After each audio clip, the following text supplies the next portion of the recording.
Rapaz, já estamos de volta. Então vamos lá. Então vamos abrir o nosso terminal aqui. Novamente a mesma ladainha, né? Isso aqui parece a abertura dos meus vídeos aqui dessas aulas, né? Vou aumentar a letra aqui para que você consiga enxergar. Tanana, tanana, tanana.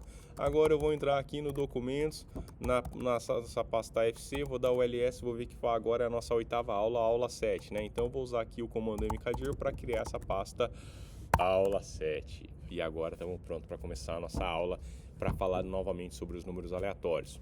Vamos lá então, pessoal. Então agora vamos criar a nossa versão da aula 7, que eu vou chamar de V1.c, tá? É o mesmo nome da aula passada, mas não tem problema não, como a gente está em pasta diferente, então vamos embora, né?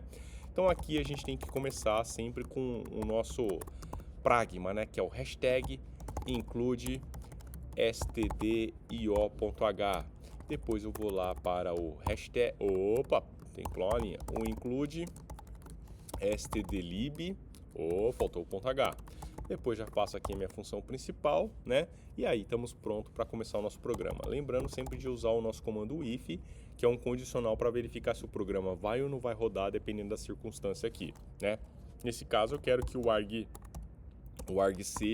né, seja igual a 2. Então, se ele for diferente de 2, significa que alguma coisa está errada. E aí eu vou dar a mensagem aqui para o usuário desse software, falar para ele que ele precisa escrever a execução do programa, mais o número da semente que ele quer utilizar para gerar os números aleatórios. E o nome do programa está armazenado na posição 0 desse vetor aqui, que é o argv. Tá legal? E aí é claro que depois de dar essa mensagem de erro, eu peço para o programa parar de executar, porque não faz sentido executar sem essa semente. Ok, vamos lá então. Então agora eu vou criar uma variável i, ok? E aí eu agora vou fazer um laço fora aqui, ó, né? Para gerar novamente, eu vou gerar um pouquinho mais números agora, né? Ao invés de gerar 5, eu vou gerar 10, tá? E é agora que vem a grande novidade. Normalmente na física ou em qualquer outra área aí da área de ciências exatas, né? Quando a gente vai fazer o uso de números aleatórios, é importante que a distribuição ela tenha algumas características, né? A primeira delas é que seja uma distribuição do tipo uniforme. O que significa ser uniforme? Significa que no range dos possíveis números que vão ser sorteados, qualquer um tem a mesma probabilidade. Exemplo é a Mega Sena, né? Se você pegar os prêmios lá, que é o número de sorteios, é claro que de vez em quando tem um número que sai muito mais vezes do que o outro. Mas quando você pega todos os jogos que já existiram até hoje, deve ter mais de 3 mil jogos aí da Mega Sena, né? Ou deve estar próximo disso, certo? Vocês vão notar que esses números, na média, foram sorteados quase que a mesma quantidade de vezes, tá? Porque eles têm a mesma probabilidade, tá legal? Então, os nossos geradores de números aleatórios, eles têm que ter essa característica de ter a uniformidade, e daqui a pouco a gente vai fazer um teste sobre isso daí. E a segunda característica é que normalmente a gente costuma utilizar números entre 0 e 1. Só que vocês viram na aula passada que os números que estavam sendo sorteados eram um número absurdamente gigantes, né? E agora como fazer isso? Bom, então a gente tem um segredinho aqui que é o seguinte, ó. Então a gente vai simplesmente colocar um printf aqui. E aí agora eu vou colocar um porcentagem G, né? Lembra que era o porcentagem G? O porcentagem G ele representa o número da melhor maneira possível. Se for um número real, ele coloca o ponto como separador decimal. Se for um número inteiro, ele não coloca só o número inteiro. Tá legal? Aí o porcentagem G eu vou colocar aqui então a função range, que vai sortear um número aleatório, tá? Aí aqui é a novidade. Eu vou dividir por esse número aqui, ó, que é o range max. Mas da onde você tirou o range max? Se você chegar no Wikipedia e pesquisar quais são as funções que tem na biblioteca stdlib, você vai ver que lá vai estar definida a função range max, e nessa função range max eles também definem o valor máximo que essa função pode o número que essa função pode sortear, tá? É um número gigante. Vamos ver que número que é esse? Vamos lá. Então vamos colocar assim, ó. Vou simplesmente chegar aqui e colocar printf porcentagem. Como é um número muito grande, eu, se não me engano, eu acho que tem que usar as letras LU, né? Que é um long int unsigned, né? É um inteiro muito longo sem sinal, tá?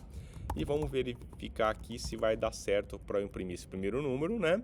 Então aqui eu até vou colocar assim, ó, para a gente identificar range max é igual a esse número que vai ser o range max, né? Então ele vai pegar esse valor aqui, lembra do printf, e vai atribuir para o primeiro porcentagem que existia ali no nosso printf, dentro das aspas, tá? E aí depois ele vai gerar 10 números aleatórios, só que dividido pelo valor máximo. Se ele é dividido pelo valor máximo, o maior valor que ele vai poder ter é o valor 1, e o menor vai ser sempre o 0, tá? Então vamos verificar agora se está funcionando esse programa. GCC range V1.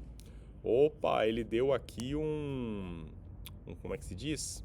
Né? Um warning, tá? Ele deu um warning porque ele está falando que eu especifiquei que nem eu disse, né? Um unsigned long, né? Só que ele está falando que o range max não é esse tipo de coisa não, né? Ele está falando que o range max aqui é outra coisa que eu não sei o que é, né?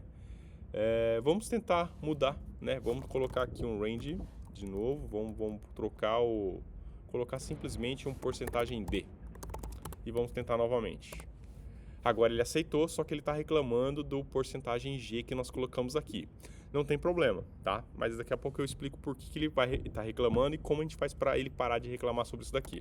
Então vamos executar agora esse nosso programa, né? Então eu preciso de uma semente, vou escolher a semente 1 mesmo, posso escolher qualquer semente.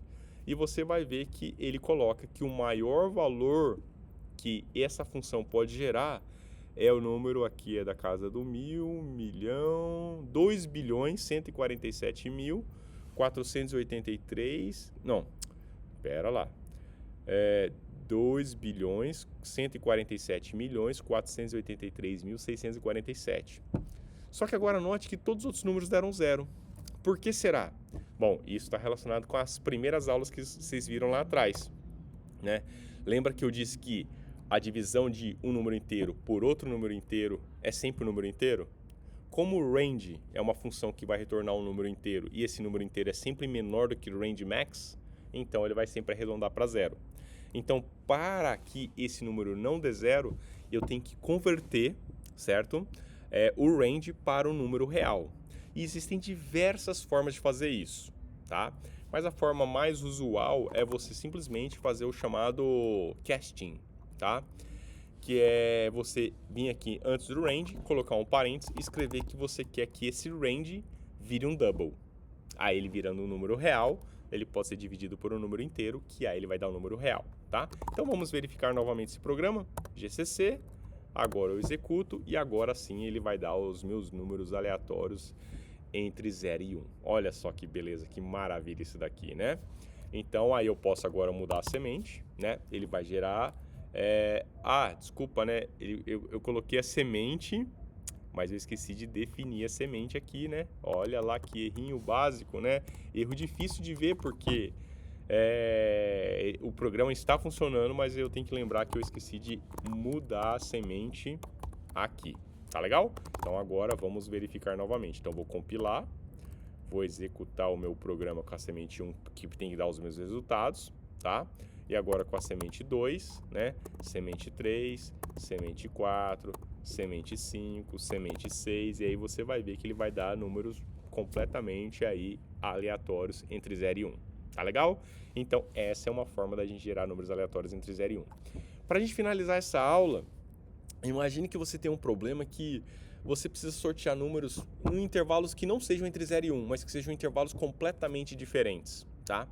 E existe uma regra para a gente fazer isso daí, tá legal? E eu vou ensinar essa regra agora.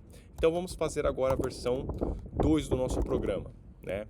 A versão 2 aqui, a gente vai imaginar que eu quero sortear entre, por exemplo, -1 e 1, tá legal? E a regra vai ser sempre essa daqui, ó. Então eu vou definir aqui, ó, double x mínimo e um double x max, de máximo, tá? Então x mínimo vai ser o menor valor que eu quero sortear, que nesse caso eu disse aqui que é -1. E x máximo vai ser o maior valor que eu quero sortear, que nesse caso vai ser 1, tá? Então eu já posso inclusive até atribuir aqui, ó, -1.0, porque é double, então eu tenho que colocar o ponto 0. E posso colocar aqui 1.0. Para dar o espaçamento igual, ficar bonitinho, eu posso escrever dessa maneira também, que fica bem interessante. E aí, então, para que isso aqui funcione, o que eu vou fazer? Esse número é um número entre 0 e 1, certo? Esse que está sendo impresso aqui. Então, basta eu multiplicar esse número entre 0 e 1 pela variação do máximo com o mínimo, o delta, né, o delta x nesse caso aí, que é o x máximo menos x mínimo, e somar com o x mínimo, tá? Então a equação é mais ou menos essa daqui, ó. Eu vou simplesmente pegar xmax menos xmínimo, certo? Multiplicar pelo número aleatório aqui, que vai ser entre 0 e 1, e vou somar com o x-mínimo. Por que essa equação ela funciona? Vamos ver os casos extremos aqui, né? Se eu fizer uso, né, por exemplo assim, quanto que é x máximo menos x mínimo, né? Então o máximo menos 1 dá 2. Então se o número aleatório, por exemplo, for o menor número possível, que é 0, né? Então 2 vezes 0 dá 0. Somando com x mínimo dá menos 1. Então eu já estou sorteando menos 1. Agora vamos ver o caso extremo do outro lado. Então, 2 vezes 1, que é o maior valor que pode dar esse número aleatório, dá 2. Menos 1, que é o x mínimo, dá 1. Então você vê também que funciona.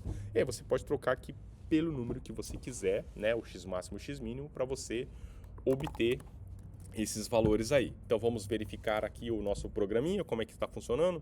Então agora vamos compilar, né? Então a gente vai compilar aqui agora a versão 2. Então na hora que eu executar, a.out, né? Olha pessoal, vocês estão notando que eu estou fazendo uma coisa errada aqui? Eu criei a aula 7, mas eu não coloquei o conteúdo dentro da aula 7. Depois a gente faz essa modificação aí. Mas vamos lá. Então vou usar agora a semente 6 novamente, né? E aí ele está gerando agora números positivos e negativos, né? Porque você tem essa questão aí de estar nesse intervalo de menos 1 a 1, tá? Mas vamos fazer o seguinte agora, né? Imagine que você é uma pessoa que gosta de jogos de tabuleiro. E jogos de tabuleiro você precisa de um dado. E os dados normalmente vão de 1 até 6, né? Então como é que eu faria para simular um dado nesse caso aqui, tendo em vista que eu não posso usar um número quebrado desse, né? Quebrado no sentido que ele é um número real, né? Com casas decimais. Eu teria que usar os valores inteiros, 1, 2, 3, 4, 5 ou 6. Ou se você é do mundo do RPG, você pode ter um dado de 20 faces aí, né? Então um número de 1 até 20. Como é que a gente faria para fazer essa brincadeira? Então agora vamos criar a nossa versão 6. Desculpa, 6. Versão 3, né? CP range. Vamos pegar a versão 2 e agora vamos criar a versão 3.c. Então agora quando eu abro a versão 3, né? Eu vejo agora aqui o meu x mínimo, certo? Ele vai ser 1, que é o menor valor do dado, e o x máximo vai ser 6. Como eu vou estar trabalhando agora com números inteiros, então simplesmente coloco aqui também que o meu x mínimo e o meu x máximo são números inteiros, tá legal? E aí aqui é outro detalhe que é o seguinte, né? Eu vou pegar, agora também, desculpa aqui, ó, vou tirar isso aqui para não confundir, tá? Então eu não preciso mais isso daqui. Então agora o que eu vou fazer aqui nesse caso, né? Eu vou colocar porcentagem D, porque vai ser impresso o número inteiro, e vou colocar que tudo isso daqui que está sendo gerado, né? E aí eu vou colocar tudo entre parênteses, ele tem que converter tudo isso daqui para o número inteiro. E lembra a questão da conversão que se chama casting, né? Então eu coloco aqui int, que daí ele vai converter tudo isso daqui para o número inteiro. Vamos ver se vai funcionar esse programa aqui. GCC range 3.c .barra.out. Eu tenho que colocar aqui a minha semente. Agora eu vou usar a semente 7. E aí ele gera os números lá como se fosse de um dado, né? E aí se você quiser, você pode fazer um dado diferente, certo? O que seria um dado diferente? Ao invés de usar o número 1, você pode ir de 0 até 6. Por que ir de 0 até 6? Aí que tá a graça. Porque se você tira 0, você perde a vez, tá? Então tem essa brincadeira aí que é um pouco diferenciada nessa questão desse tipo de dado, né? Vamos colocar aqui, sei lá, a semente 9. Olha lá, ó, a semente 9 fez com que eu perdesse a vezes algumas vezes aqui, tá? Então tem toda essa brincadeira, essa dinâmica que vocês podem trabalhar. Pessoal, só lembrando que a gente fez a aula de hoje fora da pasta 7, né? Que é a pasta dessa aula de hoje. Então, como é que a gente faz para copiar esses arquivos para a pasta aula 7? Existe um comando muito legal que é o comando mv, né? Que ele é a contração da palavra move, do inglês, que é mover. Então, notem que eu tenho vários programas aqui, ó, no caso, 3 programas range.c, né? Range V1, V2 e V3.c. Então eu vou fazer assim, ó, eu vou fazer asterisco.c, tá? Asterisco é como se fosse um coringa. Ele serve para pegar qualquer coisa que termine com .c, que nesse caso são esses 3 arquivos. Então, e o comando mv, assim como o comando cp, ele tem 2 entradas. A primeira é o arquivo E a segunda é onde você quer colocar esse arquivo. E nesse caso eu quero colocar ele lá na pasta aula 7. Quando eu dou o ls aqui, esses arquivos .c já sumiram. E dou um ls dentro da pasta aula 7 e eles estão lá dentro agora. Só faltou movimentar quem? O a.out. E o a.out eu também tenho que colocar ele lá na aula 7. Beleza? Agora eu dou o ls e fica a minha pasta limpinha só com as nossas pastas que tem as nossas aulas. E pessoal, eu vou ver se eu consigo compartilhar com vocês o link do Google Drive lá na plataforma Moodle, né? Para que vocês tenham acesso a esses arquivos aqui e consigam também executar esses programas aí no conforto dos seus lares aí. Tá legal? Então, até a próxima aula.